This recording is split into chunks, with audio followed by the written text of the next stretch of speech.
Oxygen अर्थात O2 oxygen की आवश्यकता हमें जब पड़ती है जब हमारे सांस में तकलीफ होती है। दोस्तों, ऑक्सीजन की आवश्यकता हमें कब पड़ती है?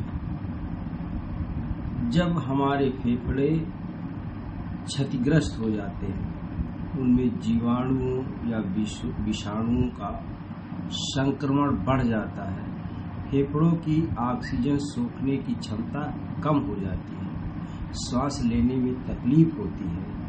ऐसे रोगियों को सामान्य मात्रा से अधिक ऑक्सीजन की आवश्यकता होती है। तब जब हम ऑक्सीजन की मात्रा कम हो जाती है रुधिर ब्लड में, तब हमें अतिरिक्त ऑक्सीजन की आवश्यकता होती है। हम सब जानते हैं कि ऑक्सीजन सामान्यतः एक स्वस्थ मनुष्य को 1 मिनट में 7 से 8 लीटर हवा की आवश्यकता होती है। 1 मिनट में हम 14 बार सांस लेते हैं। एक बार में आधा लीटर हवा नासिका से होकर फेफड़ों तक पहुंचती है, जिसमें ऑक्सीजन और कार्बन डाइऑक्साइड व अन्य विषैली गैसें होती हैं, जिसे हमारा फेफड़ा केवल ऑक्सीजन को सोखता है, बाकी और सबको वापस कर देता है। यह ऑक्सीजन ही हमारे रुधिर का वाहक है। इसी गणना के अनुसार अगर हम देखें तो 24 घंटे में मनुष्य को 10,000 से 12,000 लीटर की आवश्यकता होती है, क्योंकि वायु में ऑक्सीजन की मात्रा लगभग 20% है। तो जब वायु शुद्ध हो, तब अगर वायु प्रदूषित है ज्यादा, तो वहाँ ऑक्सीजन की मात्रा उस हवा में, वायु में इससे कम भी हो सकती है।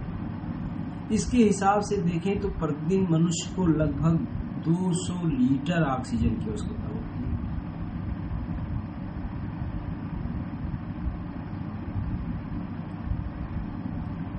अब प्रश्न उठता है कि हम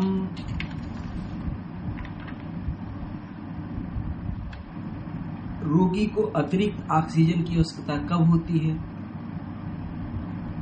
रोगी में ऑक्सीजन की कमी को हाइपोक्सिमिया कहते हैं। क्या कहते हैं? हाइपोक्सिमिया कहते हैं।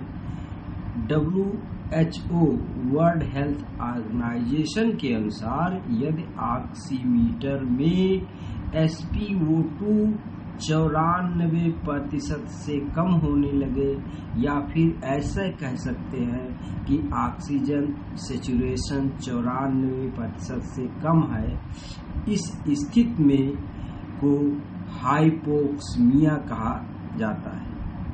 सामान्य व्यक्ति में ही यह ऑक्सीजन सैचुरेशन 95 से 100% के बीच होता है। यदि सैचुरेशन लेवल 94% से कम है तो उसे अतिरिक्त ऑक्सीजन की आवश्यकता पड़ती है। ऐसे में हमने देखा कि कोविड-19 के दौरान जब वायरस से, विषाणुओं से हमारे फेफड़े संक्रमित होने लगे, तब हमें ऑक्सीजन सिलेंडर की ऑक्सीजन की जरूरत पड़ी, और अस्पतालों में ऑक्सीजन की मांग को पूरा करने के लिए पड़ोसी देश या विश्व के अन्य देशों को भी भारत की मदद के लिए आगे बढ़ना पड़ा, या मदद के लिए हाथ बढ़ाया। हम जानते हैं कि भारत में वर्तमान में मुख्य रूप से 3 प्रकार के ऑक्सीजन के स्रोत हैं। एक तो वायु पृथक्करण इकाइयां हैं। इन इकाइयों से प्राप्त ऑक्सीजन का उपयोग व्यावसायिक उद्देश्यों के लिए किया जाता है, क्योंकि ऑक्सीजन ज्वलनशील है। बिना ऑक्सीजन के हम आग को पैदा नहीं कर सकते। ऑक्सीजन के ही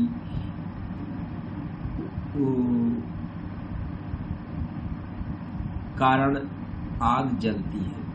दूसरा है प्रेशर स्विंग एब्जॉर्प्शन। इन इकाइयों से प्राप्त ऑक्सीजन का उपयोग मेडिकल ऑक्सीजन के रूप में किया जाता है। और तीसरा है ऑक्सीजन कंसंट्रेटर, इस उपकरण का उपयोग घरों और छोटे कमरों में ऑक्सीजन के लिए किया जाता है। इस प्रकार हम देखते हैं कि जिन क्रायोजेनिक जेकिंग टैंकों में कंप्रेस्ड ऑक्सीजन गैस भरी जाती है, इसका डिमांड के अनुसार निर्माण हमारे यहाँ कम होता है।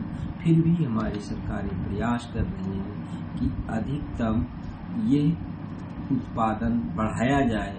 भारत में इस समय लगभग 7,000 मीट्रिक टन ऑक्सीजन का उत्पादन